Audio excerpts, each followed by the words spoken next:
ಆಡ್ತಾ ಇದ್ದೆ ಅಲ್ಲ ಅವ್ರ ಮನೆ ಗೇಟ್ ಹತ್ರ ನನ್ನ ಕಾಲು ಹತ್ರ ಬಂದು ಮಲಗ್ದ. ಎಲ್ಲ ಹೋಗಿ ಏನೋ ಬಂದಿದ್ದಾನೆ. ಎಂತ ಕಷ್ಟೊಂದು ಬಿಸ್ಕೆಟ್ ಹಾಕ್ತಿದ್ದೀರಲ್ಲ ಇವತ್ತು ಬಾಯ್ಲೆ. ಅವನಿಲ್ಲಲ್ಲ, ಅವ್ನು ಕೇಳ್ಬೇಕಲ್ಲ.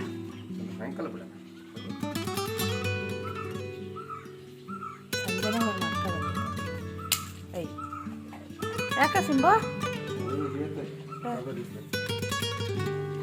ಮಕ್ಕ ಬಾ ಮಕ್ಕ ಸಿಂಬು ಮಕ್ಕ ಬಾ ಮಕ್ಕ ಬಾ ಬಾ ಮಕ್ಕ ಮಕ್ಕ ಜಾಣ ಮಕ್ಕ ಬಿಕ್ಕಿ ತರ್ತೀನಿ ಮಕ್ಕ. ಎಂತ ಕುರುಪಕ್ಕ ಬಂದ್ಯಾ ನೀನು.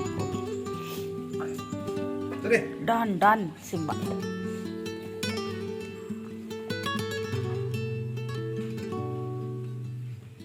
ಆಹಾ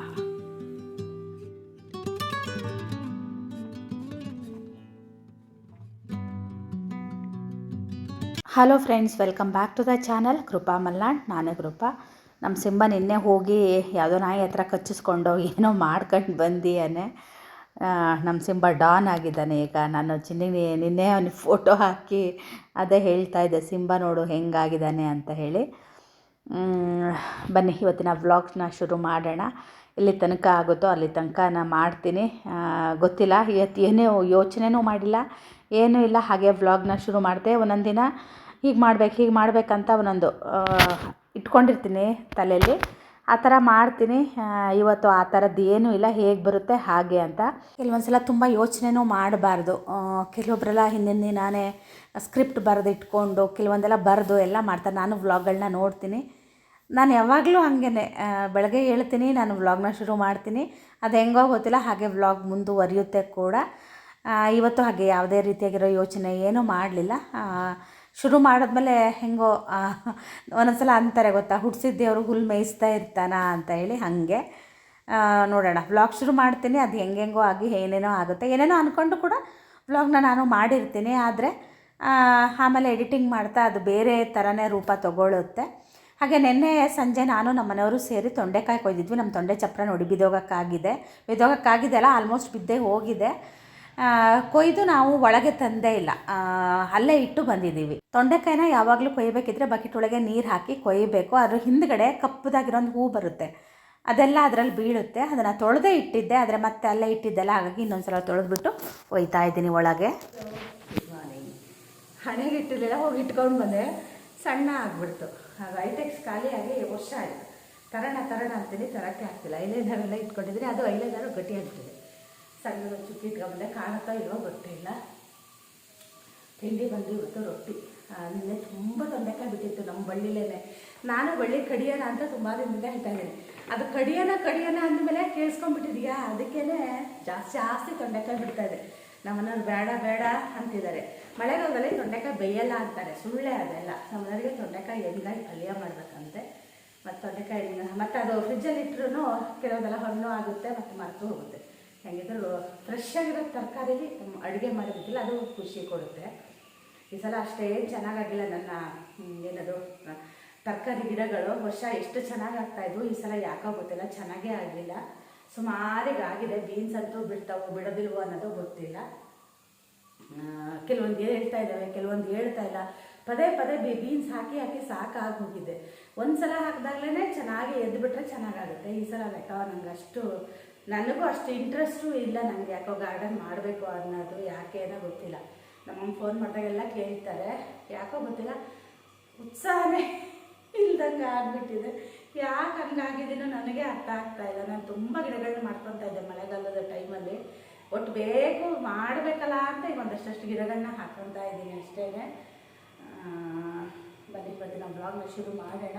ನೀರು ಕುಡಿದೆ ನಾನು, ಬಿಸಿನೀರು ಇದನ್ನು ಪೌಡ್ರ್ ಹಾಕ್ಕೊಂಡು ಕುಡಿದಾಯಿತು. ಇನ್ನೂ ಒಂದು ಲೋಟ ಬಿಸಿನೀರು ಕುಡಿಬೇಕು. ನಾನು ಯಾವಾಗಲೂ ದೊಡ್ಡ ಗಿಂಡಿಲಿ ನೀರು ಕುಡಿದ ಅಭ್ಯಾಸ ನನಗೆ. ಅದು ಒಂದು ಲೋಟ ನೀರು ನನಗೆ ಸಾಕಾಗೋದೇ ಇಲ್ಲ. ಮತ್ತೆ ಬಿಸಿನೀರು ಮಾಡ್ಕೊಂಡು ಕುಡಿತೀನಿ. ನಿನ್ನೆ ಸಂಜೆ ಯಾಕೋ ಪಾತ್ರೆ ತೊಳಿಬೇಕು ಅಂತಿಲ್ಲ, ಚಳಿ ಅಂದರೆ. ನಿನ್ನೆ ಮಳೆನೂ ಅಷ್ಟೇ. ನಾವು ಯಾವಾಗಲೂ ಫ್ಯಾನು 365 ದಿನವೂ ನಮ್ಮ ಮನೆಯವ್ರು ಫ್ಯಾನ್ ಆಫೇ ಮಾಡಲ್ಲ. ಅವ್ರು ಬಂದರು ಅಂದರೆ ಫ್ಯಾನ್ ತಿರುಗ್ತಾನೆ ಇರಬೇಕು. ನಿನ್ನೆ ಫ್ಯಾನೇ ಹಾಕಿಲ್ಲ ನಾವು ಇಡೀ ದಿನ. ರಾತ್ರಿನೂ ಫ್ಯಾನ್ ಹಾಕಿಲ್ಲ, ಹಾಗೆ ಮಲಗಿದ್ವಿ. ಅಷ್ಟು ಚಳಿ ಇತ್ತು. ಕಿಟಕಿ ಬಾಗಿಲು 2 ತೊಕ್ಕಂತ ಇದ್ವಿ, ಈ ಕಿಟಕಿ ಬಾಗಿಲು ಒಂದೇ ತೆಗೆದಿದ್ವಿ. ಅಷ್ಟು ಚಳಿ ಇತ್ತು. ಬೆಳಗ್ಗೆ ಅನ್ನೋಷ್ಟೊತ್ತಿಗೆ ಮತ್ತೆ ನಾರ್ಮಲ್ ಇದಕ್ಕೆ ಬಂದಿದೆ. ಈಗ ಅಷ್ಟೇನೋ ಚಳಿ ಇಲ್ಲ. ರಾತ್ರಿ ಪಾತ್ರೆ ತೊಳೆಯೋದಲ್ಲ, ಕೈ ತೊಳೆಯೋಕ್ಕೆ ನೀರು ಮುಟ್ಟಕ್ಕೆ ಅಷ್ಟು ತಣ್ಣಗಿತ್ತು. ಚೆನ್ನಾಗಿ ಬಂತು ನಿನ್ನೆ ಮಳೆ ಸಂಜೆ ಕಡೆ. ಅಂದರೆ ತುಂಬ ಜೋರೇನಲ್ಲ, ಸಣ್ಣದಾಗಿ ಮಳೆ ಬರುತ್ತಲ್ಲ ಹಾಗೆ ಬರ್ತಾಯಿತ್ತು. ತುಂಬ ಜೋರಾಗೂ ಬರಬಾರ್ದು, ಮಳೆ ಸಣ್ಣದಾಗಿ ಬಂದರೆ ಚೆನ್ನಾಗಿರುತ್ತೆ. ನಿನ್ನೆ ಒಬ್ಬರು ಕೆಲಸದವ್ರನ್ನ ಕರ್ಕೊಂಡು ಡೇರೆ ಗಿಡನೆಲ್ಲ ಎತ್ತಿ ಇಟ್ಟಿದ್ದೀನಿ. ಡೇರೆ ಗಿಡ ನೋಡಿದ್ರೆ ಇಷ್ಟು ಉದ್ದ ಆಗಿದ್ದಾವೆ.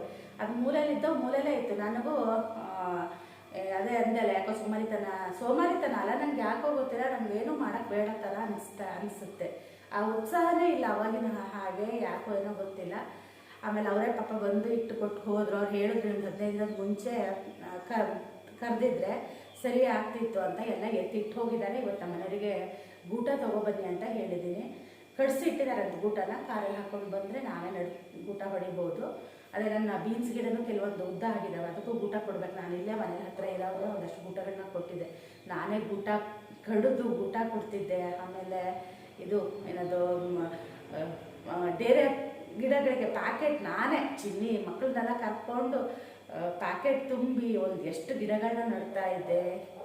ಗೊತ್ತಿಲ್ಲ ಯಾಕಂಗಾಗಿದ್ದೀನಿ ಅಂತ ಹೇಳಿ. ಈಗ ಒಂದಷ್ಟು ಗಿಡಗಳು ಸತ್ತೋಗಿದ್ದಾವೆ, ಖಾಲಿ ಕವರು ಇದ್ದಾವೆ. ಅಮ್ಮನ ಹತ್ರ ಅಂದೆ ಕೊಡೋಣ ಅಂತ, ಅಮ್ಮನ ಹತ್ರನೂ ಇಲ್ಲ ಅಂದೆ. ಎಲ್ಲ ಒಂದೊಂದೇ ಬುಡ ಎದ್ದಿದ್ದಾವೆ ಅಂತ ಅವರೇ ದಿನಾ ಫೋನ್ ಮಾಡಿದಾಗ ಕೇಳೋರು, ಬೇರೆ ಗಿಡ ಎತ್ತಿಟ್ಯಾ ಅಂತ ಹೇಳಿ. ನಮ್ಮ ಅಮ್ಮನಷ್ಟು ನನಗೆ ಜೀವನದಲ್ಲಿ ಉತ್ಸಾಹ ಇಲ್ಲ ಅನ್ನಂಗಾಗಿದೆ. ನಮ್ಮಮ್ಮ ಗಿಡದ ಹುಚ್ಚ ಅಂದರೆ ನಾನು ಅದೇ ಅಂತ ಇದ್ದೆ. ಮಳೆ ಒಂದು ಸ್ವಲ್ಪ ದಿನ ನಿಲ್ತಲ್ಲ, ಎಷ್ಟು ಎಕರೆ ಗಿಡ ಹಾಕಿದೀಯಮ್ಮ ಅಂತ ಇದ್ದೆ. ಬಿದ್ದು ನಗ್ತಾ ಇದ್ರು. ಗಿಡ ಹಾಕಬಿಟ್ಟಿದ್ದೀನಿ, ನೀರು ಬಿಡೋ ಪರಿಸ್ಥಿತಿ ಬಂದಿದೆ ಅಂತ ಹೇಳ್ತಾ ಇದ್ರು. ಅವರಿಗೆ ನಿಜವಾಗ್ಲು ಅದೇ ನಿಮಗೂ ಎಲ್ಲರಿಗೂ ಇಷ್ಟ ಆಗುತ್ತಲ್ಲ, ಬಾ ಅಂತ ಕರಿತಾ ಇದ್ದಾರೆ. ಹೋಗಬೇಕು, ಗೊತ್ತಿಲ್ಲ. ನಮ್ಮನೇಲಿ ತಮ್ಮ ಇವತ್ತು ಬೆಂಗಳೂರಿಂದ ಬರ್ತೀನಿ ಅಂತ ಹೇಳಿದ್ದಾನೆ. ಇವತ್ತು ಬರ್ತಾನೋ ನಾಳೆ ಬರ್ತಾನೋ ಗೊತ್ತಿಲ್ಲ. ಬಂದು ಒಂದು 2-3 ದಿನ ಇದ್ದು ಹೊರಡ್ತಾನೆ ಅವನು ಕೂಡ.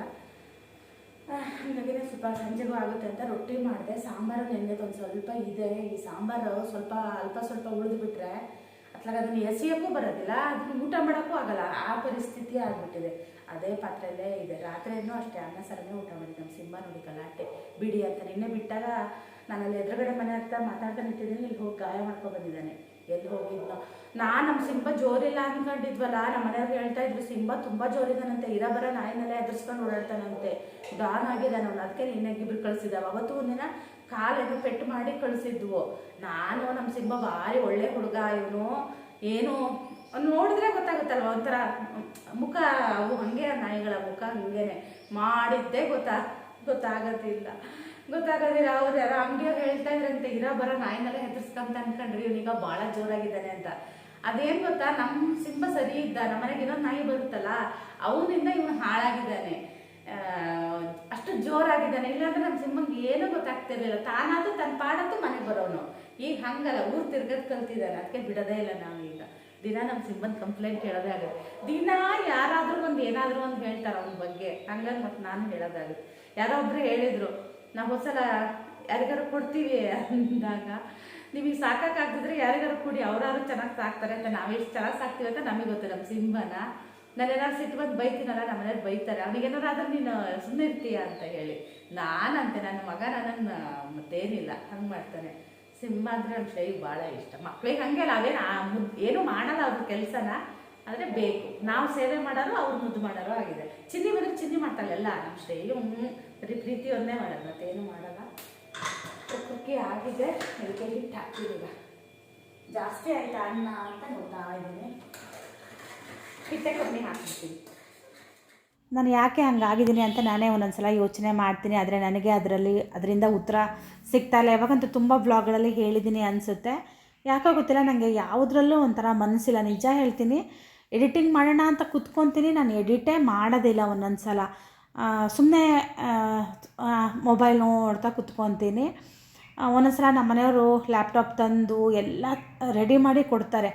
ವ್ಲಾಗ್ ಮಾಡು, ನಾನು ಎಡಿಟ್ ಮಾಡು, ನಾನು ಕೆಳಗಡೆ ಹೋಗಿ ಟಿ ವಿ ನೋಡ್ತಿರ್ತೀನಿ ಅಂತ. ನನಗೆ ಏನಂದರೆ ಎಡಿಟ್ ಮಾಡ್ತಾ ಯಾರು ಇರಬಾರ್ದು, ನನಗೆ ಒಬ್ಬಳೇ ಇರಬೇಕು.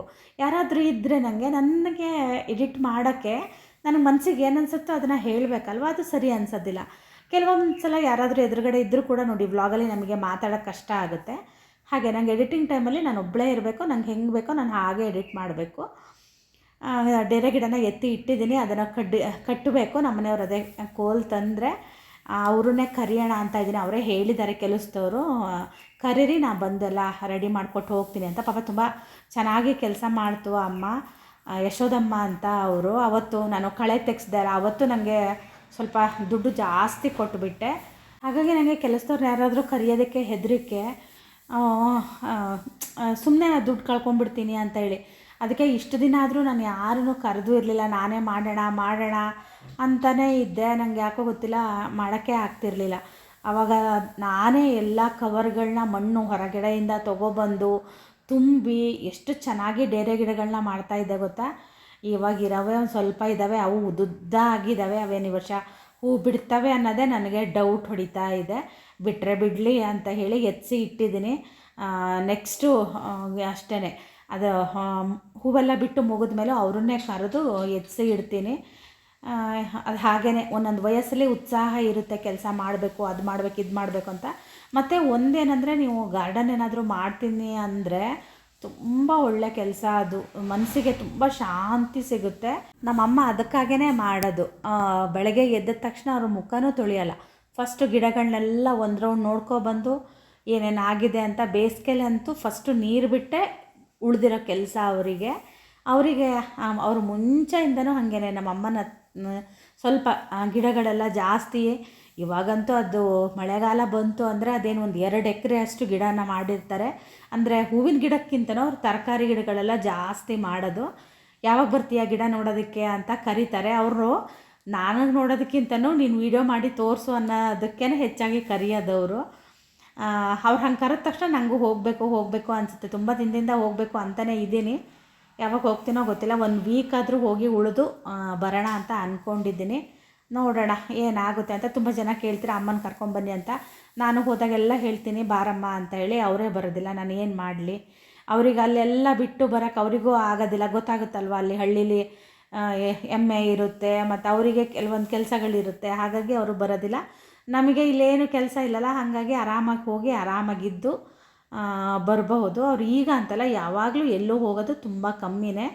ಅವ್ರು ಯಾರಾದರೂ ತೀರೋದ್ರೆ ಮಾತ್ರ ಅವ್ರ ಮನೆಗೆ ಹೋಗ್ತಾರೆ, ಬಿಟ್ಟರೆ ಅವರು ಯಾವುದೇ ಫಂಕ್ಷನ್ನಿಗಾಗಲಿ ಯಾವುದೇ ಮದುವೆಗೂ ಕೂಡ ಅವರು ಹೋಗೋದಿಲ್ಲ. ಇನ್ನೇನು ಅಕ್ಕ ತಂಗಿಯವ್ರ ಮನೆಗೆ ಒಂದು ಬಿಟ್ಟರೆ ಇನ್ನೆಲ್ಲೂ ಅವರು ಹೋಗೋದಿಲ್ಲ. ನನಗೆ ಅದೇ ಒಂಥರ ಒಳ್ಳೆಯದು ಅನಿಸುತ್ತೆ. ಎಲ್ಲರೂ ಹೋಗಿ ಏನಾದರೂ ಮಾತಾಡಿ ಏನಾದರೂ 1-2 ಆಗೋದಕ್ಕಿಂತನೂ ಎಲ್ಲೂ ಹೋಗದೆ ಸಂಬಂಧಿಕರು ಮನೇಲಿದ್ದರೆ ನೆಮ್ಮದಿ ಅನಿಸುತ್ತೆ. ಅವರು ನನಗೂ ಒಂದೊಂದು ಸಲ ಹಾಗೆ ಅನಿಸುತ್ತೆ. ನಮ್ಮನೇಲಿ ಎಷ್ಟೊಂದು ಸಲ ಕರೆದಾಗ ನಾನು ಬರೋದಿಲ್ಲ ಅಂತೀನಿ.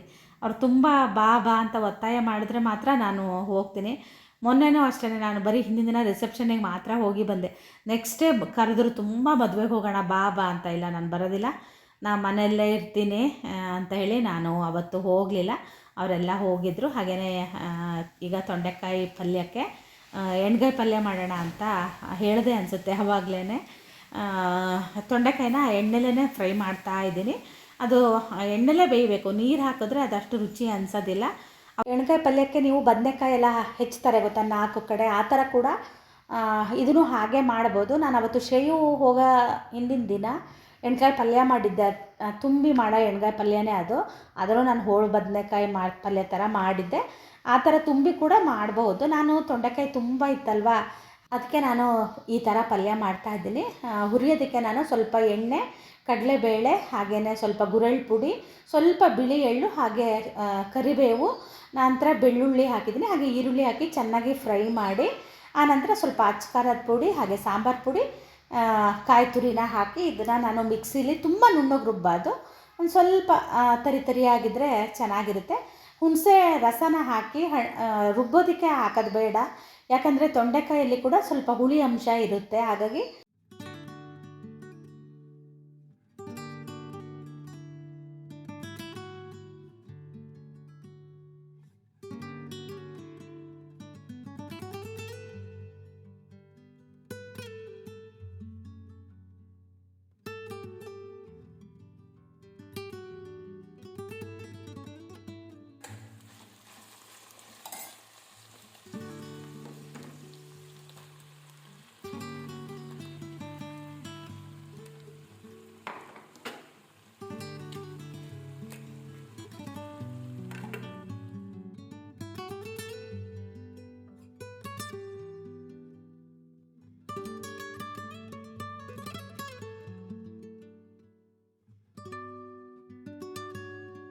ತೊಂಡೆಕಾಯಿ ಎಲ್ಲ ಚೆನ್ನಾಗಿ ಬೆಂದ ನಂತರ ನಾನು ಆ ರುಬ್ಬಿರೋ ಖಾರ ಹಾಗೆ ಉಪ್ಪು ಹುಳಿ ಸ್ವಲ್ಪ ಬೆಲ್ಲ ಹಾಕಿದ್ದೀನಿ. ಸ್ವಲ್ಪ ಈ ಪಲ್ಯಕ್ಕೆ ಬೆಲ್ಲ ಜಾಸ್ತಿ ಇದ್ದರೆ ಚೆನ್ನಾಗಿರುತ್ತೆ. ಸಾಂಬಾರು ಪುಡಿ ಹಾಗೆ ಗುರೆಳ್ಳು ಪುಡಿನ ನಾನು ಮೇಲ್ಗಡೆ ಉದುರಿಸ್ತೀನಿ. ರುಬ್ಬೋದಕ್ಕೆ ಹಾಕಿದ್ರೆ ಟೇಸ್ಟ್ ಅಷ್ಟು ಚೆನ್ನಾಗಿ ಬರೋಲ್ಲ. ಇದೇನು ಕುದಿಯೋ ಟೈಮಿಗೆ ಗುರೆಳ್ಳು ಪುಡಿನ ಮತ್ತು ಸಾಂಬಾರು ಪುಡಿನ ಹಾಕ್ತೀನಿ. ನಾನು ರುಬ್ಬೋದಕ್ಕೂ ಕೂಡ ಹಾಕಿರೋದ್ರಿಂದ ಎಲ್ಲ ಇದಕ್ಕೆ ಒಂದು ಸ್ವಲ್ಪ ಗುರೆಳ್ಳು ಪುಡಿನ ಹಾಕ್ತೀನಿ, ಒಂದು 2 ಚಮಚದಷ್ಟು. ಗುರೆಳ್ಳು ಪುಡಿ ನೀವೇನು ಗೊತ್ತಾ, ಜಾಸ್ತಿ ಹಾಕಿದ್ರೆ ಪಲ್ಯ ತುಂಬ ದಪ್ಪ ಆಗಿಬಿಡುತ್ತೆ, ಆವಾಗ ಅದಷ್ಟು ರುಚಿ ಅಂತ ಅನಿಸೋದಿಲ್ಲ. ಹಾಗಾಗಿ ಗುರೆಳ್ಳು ಪುಡಿನ ಸ್ವಲ್ಪ ಕಮ್ಮಿ ಹಾಕಿದ್ರೇ ಒಳ್ಳೆಯದು. ಸಾಂಬಾರು ಪುಡಿನೂ ಅಷ್ಟೇ ಕೊನೆಗೆ ಹಾಕಿದ್ರೆ ಘಮ ಚೆನ್ನಾಗಿ ಬರುತ್ತೆ. ನಾನೀಗ ಸಾಂಬಾರಿಗೂ ಅಷ್ಟೇ ರುಬ್ಬೋದಕ್ಕೆ ಹಾಕೋದಿಲ್ಲ, ಅದು ಕುದಿಯೋ ಟೈಮಲ್ಲಿ ಒಂದು 2 ಚಮಚದಷ್ಟು ಸಾಂಬಾರು ಪುಡಿನ ಹಾಕ್ತೀನಿ.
ನನಗೆ ಈ ಪಲ್ಯ ಸ್ವಲ್ಪ ಬೆಲ್ಲ ಜಾಸ್ತಿ ಬೇಕು ಅನಿಸಿತ್ತು. ನಮ್ಮನೆಯವ್ರು ತುಂಬ ಬೆಲ್ಲ ಹಾಕಿದ್ರೆ ಅಷ್ಟು ಇಷ್ಟಪಡಲ್ಲ. ಹಾಗಾಗಿ ನಾನೇನು ಮಾಡ್ತೀನಿ ಅಂದರೆ ಸ್ವಲ್ಪ ಸಕ್ಕರೆನ ಹಾಕ್ಕೊಂಡು ಪಲ್ಯನ ತಿಂತೀನಿ. ಸಕ್ಕರೆ ಮತ್ತು ತುಪ್ಪ ಹಾಕ್ಕೊಂಡಿದ್ದೀನಿ, ಪಲ್ಯಕ್ಕೆ ಕಲಿಸ್ಕೊಂಡು ತಿಂತೀನಿ. ನಿಮಗೆ ಇದೊಂಥರ ವಿಯರ್ಡ್ ಅನಿಸ್ಬೋದು, ಆದರೆ ತುಂಬ ಚೆನ್ನಾಗಿರುತ್ತೆ. ಈ ಪಲ್ಯ ಮಾತ್ರ ನಾನು ಆ ಥರ ತಿನ್ನೋದು, ಬೇರೆ ಯಾವುದೂ ಪಲ್ಯ ಅಲ್ಲ. ನನಗೆ ತುಂಬ ಇಷ್ಟ ತೊಂಡೆಕಾಯಿ ಪಲ್ಯ ಅಂದರೆ. ಬ್ಲ್ಯಾಂಕ್ ಆದಂಥದ್ದು ಏನಿದೆ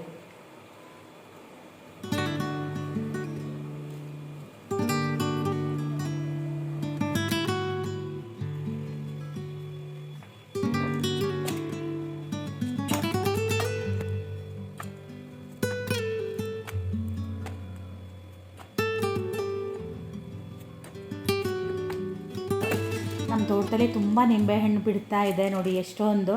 ಯಾರಾದರೂ ಕೊಯ್ಕೊಂಡು ಹೋಗ್ಬಿಡ್ತಾರೆ ಅಂತೇಳಿ ನಮ್ಮ ಮನೆಯವರು ಕಾಯಿ ಇರೋದನ್ನೇ ಕೊಯ್ಕೊಂಬಂದುಬಿಡ್ತಾರೆ. ಅದು ಹಣ್ಣು ಆದಮೇಲೆ ನಾನು ಉಪ್ಪಿನಕಾಯಿನ ಹಾಕ್ತೀನಿ. ಹಾಗೆ ಈಗ ಡೈನಿಂಗ್ ಟೇಬಲ್ ಒರೆಸೋಣ ಅಂತ ಡೈನಿಂಗ್ ಟೇಬಲ್ನ ಒರೆಸ್ತಾ ಇದ್ದೀನಿ. ಮಧ್ಯಾಹ್ನ ಏನಾದರೂ ಸ್ವಲ್ಪ ಸ್ಪೆಷಲಾಗಿ ಏನಾದರೂ ಮಾಡ್ಕೊಳ್ಳೋಣ ಅಂತ ಅಂದ್ಕೊಂಡಿದ್ದೀನಿ. ಚಪಾತಿ ಮಾಡಿ ಬೀಟ್ರೋಟ್ ತರೋದಕ್ಕೆ ಹೇಳಿದ್ದೆ ನಮ್ಮ ಮನೆಯವರಿಗೆ, ಹೋಗಿ ತೊಗೊಬರ್ತೀನಿ ಅಂತ ಹೇಳಿದ್ರು. ಬೀಟ್ರೋಟ್ ಪಲ್ಯ ಮಾಡಿ ಸ್ವಲ್ಪ ಚಪಾತಿ ಮಾಡಿ ಶ್ರೇಯುಗೆ ತುಂಬ ಇಷ್ಟ ಅಲ್ಲ ವಾಂಗಿಬಾತು, ಅಂದರೆ ವೆಜಿಟೇಬಲ್ ಬಾತ್ ಮಾಡೋಣ ಅಂತ ಇದ್ದೀನಿ. ತುಂಬ ದಿನ ಆಯಿತು ಮಾಡ್ದೇ. ಶ್ರೇಯು ಬಂದಾಗೂ ನಾನು ಈ ಸಲ ತುಂಬ ಮಾಡಿಲ್ಲ. ಅವನು ಯಾವಾಗೋ 1-2 ಸಲನೋ ಕೇಳ್ದೆ, ಆವಾಗ ಮಾತ್ರ ಮಾಡಿ ಕೊಟ್ಟಿದ್ದೆ. ಅದು ಹೆಚ್ಚಾಗಿ ರಾತ್ರಿ ಟೈಮಲ್ಲಿ ಮಾಡಿಕೊಟ್ಟಿದ್ದೆ ಅನಿಸುತ್ತೆ. ಹಾಗಾಗಿ ನಾನೀಗ ಸಂಜೆ ವ್ಲಾಗ್ನ ಮಾಡೋದೇ ಬಿಟ್ಟಿದ್ದೀನಿ. ಮಕ್ಕಳು ಯಾರೂ ಇಲ್ಲದಾಗ, ಅವ್ರು ಬಂದಾಗೂ ಅಷ್ಟೇ ಏನಾದರೂ ಸ್ವಲ್ಪ ಸ್ಪೆಷಲ್ ಮಾಡಿದಾಗ ಮಾತ್ರ ಮಾಡಿದೆ. ಆ ವಿಡಿಯೋನ ಮಾಡಿಲ್ಲ ಅನಿಸುತ್ತೆ. ಇವತ್ತು ವಿಡಿಯೋ ಏನೂ ಮಾಡಿಲ್ಲ, ನಾನು ಒಂದು ಸ್ವಲ್ಪ ಮಾತ್ರ ಮಾಡಿದ್ದೀನಿ. ಹಾಗೆಯೇ ತುಂಬ ದಿನ ಆಗಿತ್ತು. ಮೆಹಂದಿ ಹಚ್ಕೋಬೇಕು ಅಂತ ನಮ್ಮನೆಯವ್ರು ಕಲಸಿಡು ಅಂತ ಹೇಳಿದರು. ಹಾಗಾಗಿ ಮೆಹಂದಿನ ಈಗ ಕಲಸಿಟ್ರೆ ಅವ್ರು ಇನ್ನೊಂದು 2 ದಿನ ಬಿಟ್ಟು ಹಚ್ಕೊತಾರೆ. ಮೆಹಂದಿ ಕೂಡ ಖಾಲಿಯಾಗಿದೆ, ತರೋದಕ್ಕೆ ಹೇಳಬೇಕು. ನಾನು ಕೂಡ ಹಚ್ಕೊಂಡಿಲ್ಲ, ನೋಡೋಣ. ಆದರೆ ಇದರಲ್ಲೇ ಹಚ್ಕೊತೀನಿ, ಇಲ್ಲಾಂದರೆ ಇನ್ನೊಂದು ದಿನ ಯಾವತ್ತಾದರೂ ನೆನೆಸಿ ಹಚ್ಕೊತೀನಿ. ನಿಂಬೆಹಣ್ಣು ಹೆಂಗಿದ್ರು ಜಾಸ್ತಿ ಇತ್ತಲ್ವ, ಹಾಗಾಗಿ ನಿಂಬೆ ಹಣ್ಣಿನ ರಸನ ಹಾಕ್ತಾಯಿದ್ದೀನಿ. ಇಲ್ಲಾಂದರೆ ಬರೀ ನಾನು ನೀರು, ಇಲ್ಲ ಅಂದರೆ ಮಜ್ಜಿಗೆ ಏನಾದರೂ ಕಡ್ದಿದ್ರೆ ಮಜ್ಜಿಗೆ ಹಾಕಿ ನೆನೆಸಿಡ್ತೀನಿ ಅಷ್ಟೇ. ಇದು ಹಾತಿ ಅಂತ ತುಂಬ ಚೆನ್ನಾಗಿ ಬರುತ್ತೆ, ಅಂದರೆ ತುಂಬ ಕೆಂಪಾಗೋದಿಲ್ಲ, ತುಂಬ ನ್ಯಾಚುರಲ್ ಆಗಿರೋ ಕಲರಲ್ಲೇ ಬರುತ್ತೆ. ನಾವೀಗೇನಾದರೂ ಎಲೆ ಕೊಯ್ದು ಹಚ್ತೀವಲ್ವ, ಅದೇ ಥರ ಬರುತ್ತೆ. ಆದರೆ ಒಂದು ದಿನ ಚೆನ್ನಾಗಿ ನೆನೆಬೇಕಿದು. ಇವತ್ತು ನೆನೆಸಿದ್ರೆ ನಾಳೆ ಹಚ್ಕೊಂಡ್ರೆ ಚೆನ್ನಾಗಿರುತ್ತೆ. ಹಾಗೆಯೇ ಹೆಸರು ಕಾಳನ್ನ ಸ್ವಲ್ಪ ಮೊಳಕೆ ಬರ್ಸೋಣ ಅಂತ ಹೇಳಿ ಒಂದು ಸ್ವಲ್ಪ ನೆನೆಸ್ತಾ ಇದ್ದೀನಿ.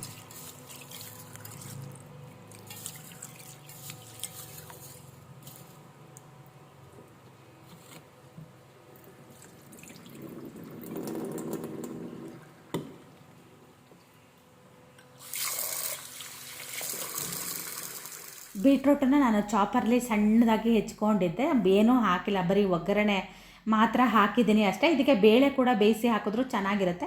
ನಾನಿವತ್ತು ಏನೂ ಹಾಕಿಲ್ಲ, ಸಣ್ಣ ಹೆಚ್ಕೊಂಡು ಕುಕ್ಕರಲ್ಲಿ ಒಂದು ವಿಜಲ್ ಹೊಡೆಸ್ಬಿಟ್ಟು ಜಸ್ಟ್ ಒಗ್ಗರಣೆ ಹಾಕಿ ಚೂರು ಅಚ್ಕಾರದ ಪುಡಿ ಹಾಕಿದ್ದೀನಿ. ಬೇಕಿದ್ರೆ ನೀವು ಹಸಿಮೆಣಸು ಹಾಕ್ಬೋದು. ಇದು ದೋಸೆಗೂ ಕೂಡ ತುಂಬಾ ಚೆನ್ನಾಗಿ ಆಗುತ್ತೆ. ನಾನು ಮುಂದಿನ ದೋಸೆಗೂ ಕೂಡ ಮಾಡಬೇಕು ಅಂತ ಇದ್ದೀನಿ. ಬೀಟ್ರೂಟು ಕ್ಯಾರೆಟು ಎರಡೂ ಸೇರಿಸಿ ಮಾಡಿದ್ರೂ ಚೆನ್ನಾಗಾಗುತ್ತೆ. ನಾನು ಮೊನ್ನೆ ಯಾವುದೋ ಒಂದು ವ್ಲಾಗಲ್ಲಿ ನೋಡಿದ್ದೆ, ನಾನು ಕೂಡ ಅದನ್ನು ಟ್ರೈ ಮಾಡಬೇಕು. ನನಗೆ ತುಂಬ ಇಷ್ಟ ಬೀಟ್ರೂಟ್ ಅಂದರೆ. ನಮ್ಮ ಮನೆಯವರು ಸಾಂಬಾರು ಈ ಥರ ಪಲ್ಯ ಮಾಡಿದ್ರೆ ತಿಂತಾರೆ, ಚಪಾತಿಗಾದರೆ. ಇದಕ್ಕೆ ತಿಂತಾರೋ ಇಲ್ವೋ ನನಗೂ ಗೊತ್ತಿಲ್ಲ. ಹಾಗಾಗಿ ಅವ್ರನ್ನ ಕೇಳಿ ಇನ್ನೊಂದು ದಿನ ಮಾಡ್ತೀನಿ. ಅವ್ರು ತಿನ್ನಲ್ಲ ಅಂದರೂ ಕೂಡ ಅವ್ರಿಗೆ ಒಂಚೂರು ಚಟ್ನಿ ಏನಾದರೂ ಮಾಡಿ ನಾನೊಂಚೂರು ಪಲ್ಯನೋ ಮಾಡೋಣ ಅಂತ ಅಂದ್ಕೊಂಡಿದ್ದೀನಿ.